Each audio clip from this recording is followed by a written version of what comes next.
This is a racist attack. This cannot be allowed to happen. We live in the UK. We're both UK citizens. This incident took place just yesterday evening in Tower Hamlets, specifically near the Whitechapel area close to the Barclays there.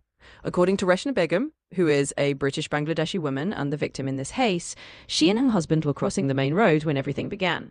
As they were crossing, there was a white male, likely in his 30s, riding a bike in the cycle lane. He had to slow down a little because they were crossing, and Mrs. Begum says she raised her hand and said sorry to him, as a polite gesture. But then, she explained, the man parked his bike right next to them and started using racial slurs. He called them the P word, which is a racist term used against South Asians, and continued with other verbal abuse. Her husband stepped in, telling the man not to swear at his wife. At that point, she says the man got off his bike and continued his aggressive behaviour. He approached them as if to hit them, and her husband warned him not to dare touch her. Despite that, she says the man ended up hitting both her husband and herself. He allegedly slapped and punched her husband, threw him to the ground, and started kicking him. It was only when a group of local youths from a nearby shop came out that the attack was stopped. Mrs. Begum is adamant that this was a racist attack, pointing out that using the P word clearly shows the attacker's intentions.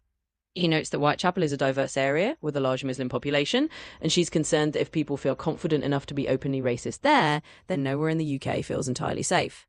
She also highlights a broader issue, mentioning that with the rise of extreme right-wing sentiments and figures like Nigel Farage's Reform Party, some individuals now feel emboldened to act this way.